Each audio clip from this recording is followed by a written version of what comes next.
Today is October 28th, 2022, and I've been doing a little more work inside here,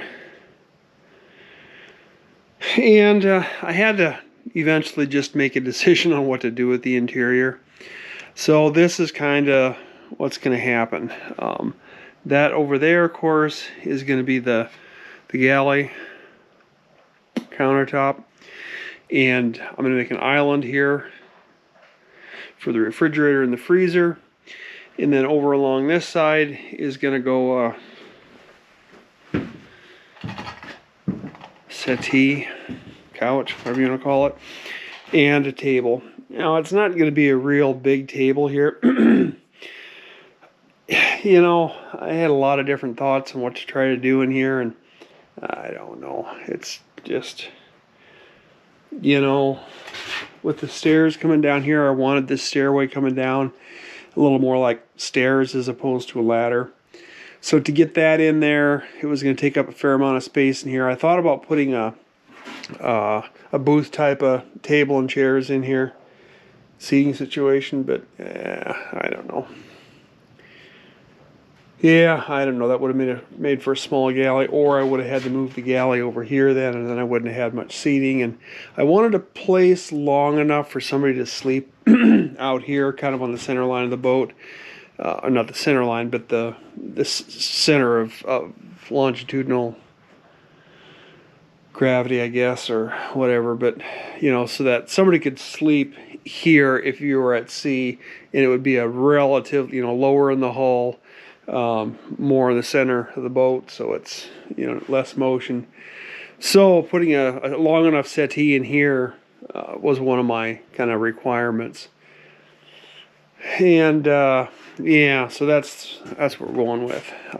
It's not going to have a whole lot of seating. It's not going to be a real big table over here, because you need enough room to, of course, get in here and into the engine room. You need enough room to get by between here in this island that's going to be here, which you don't need a lot of room, and actually less is sometimes more when it comes to this sort of thing, because if you're at sea, especially if the boat's rocking, it's nice to have something to grab a hold of on the way through, and the table on one side would do that. And of course this center island coming down here is going to give you pretty much handholds, and I'll probably put a handhold on top of the, put a rail on top of the deal here to grab a hold of as you walk through.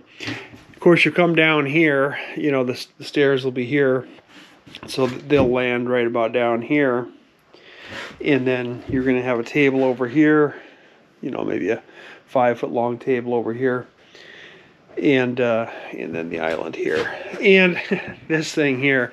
Yeah, this is the start of the countertop and cabinets here for the galley. And you know, this isn't really the way you build cabinets, but you know, I want them sturdy, strong, of course. And normally you do carcasses, you know, 3/4 inch uprights, and then put face frames on them, and some, you know, horizontals for stability and strength. But there's nothing to attach the bottoms to. I mean, there's just nothing down here. We're right on the edge of where the hull starts going up there, and yeah. So what do? There isn't going to be even enough room here for toe kicks. So yeah, it just have to be the way it is. Anyway, so I'm framing these up with 2x4s, and we'll just have to go from there. I will put face frames on these. Of course, plywood will go on here for the countertop surface, and then face frames will go on here, so it's going to come out another 3/4 of an inch here, but you know, and that'll pretty them up then too. And I'll probably put some drawers in, you know, a drawer here, maybe here, and maybe one more at the end or whatever, but the range is going to go here. And I went ahead and ordered the the range before I finish this off here. This will need to be 3/4 inch, you know, plywood to box this in. And I'll probably have to notch out just a little bit of right down here to get the box built that the range slides into. And like I said, I've got the range ordered. That's a gray stone, 21 inch. Yeah, I don't know. It's an RV style, so it's not huge, but it'll do the job. I debated even putting a propane stove in at all, and in the end, I decided to go ahead and do it. Simply because there's some days when you don't have the electricity that you might want for cooking, and it would be nice to be able to cook irregardless of the the amount of sun you're getting. So yeah, I decided to go propane. But this is a rather odd way of building cabinets, I know, but it's what we have to do. And and then down here we'll go the sink somewhere in here. And I ordered again, it's an RV type of sink, not quite as big as a regular household sink. It's a 25 inch by 16 inch or 18 inch. And it'll fit in here. Had I gone with a regular household style sink, I wouldn't have had enough depth here.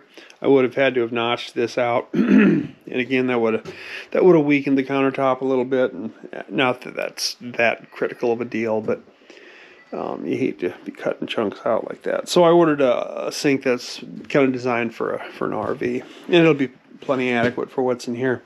And with my water tanks down here, my gray water tank right here, that'll be a convenient location for it.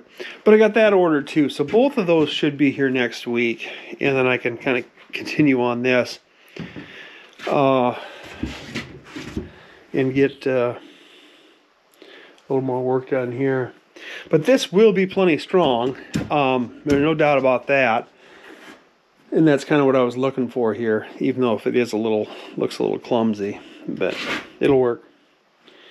I think now that I've got this started and kind of got a feel for what I'm going to do here, I think now I'll move on to getting the walls of the bathroom or the head here for this 4-day head framed up. And I've showed you this before, but you can see here there's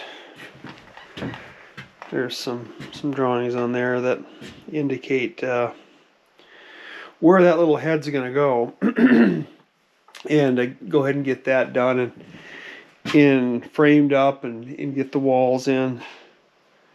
Another thing that'd be handy to get done before I finish closing up this port side over here with the stringers, build stringers. Yeah. So that's what we're gonna go with. I kept thinking I was going to come up with some really, really unique and great idea of how to lay this out. And I've come up with a lot of ideas, but for one reason or another, one aspect of it didn't work out. Like I said, whether it was having a settee long enough for somebody to sleep on,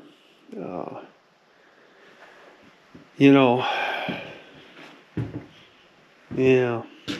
Everything's a compromise on a boat, and everybody always says that, and until you've tried laying something out like this and building it. Got a lot of respect for some of these designers, of course, I guess if you do it all the time for a living, it's going to be a little easier to figure out how to do certain things, but yeah, it's put a lot of thought into these things, and yeah, even like, should I run my countertop all the way back here? Should I leave a gap? George likes you to leave ventilation, everything to ventilate. I thought maybe down here, instead of a toe kick, I could bring my face frames down to just, down to within 3 inches of the bottom or whatever. And then put a little thin piece of plywood or something on here to create a mini toe kick. Like if I put a 1/4 inch plywood, toe kick on down here. That would give you a 1/2 inch anyway for a toe kick to actually go in there. And then maybe I even thought about putting like some grating in here, some vents in here to allow a little more ventilation into the boat from the bilge. And then up here too, do you leave a gap here to allow air to come up. You really should, I think. But you really don't want crap falling down off the counter there either. So I thought about maybe, you know, putting a little, you know, board backsplash in here on top of here that sets up here, and then leaving a gap up here maybe, or back there, then behind that backsplash, so you don't get stuff from the counter falling down in there. Yeah, just more stuff to think about. But anyway, like I said, I think I'm done here for a few days at least in here. Now that I'm finally figured out exactly what I'm going to do back here. Yeah. And I really can't start doing a whole lot of work on this settee until I, you know, because once I do, I'm not going to be able to get in and out of here very easily again. So, but at some point, I'll be able to start the framing up of that on this side of the boat too. But like I said, for right now, I think I'm going to get started in here, and we'll see how that goes. Give me a better feel for what kind of room I'm going to have in here and what this forward cabin is going to be like. Oh, there's one more thing I should do too. I need to put a frame in here. Number 2 frame was always going to be laminated in place, and so I can put that in now, which isn't going to be a big deal. It's just you lay some boards up along there and screw them in. But yeah, I can do that too while I'm at it.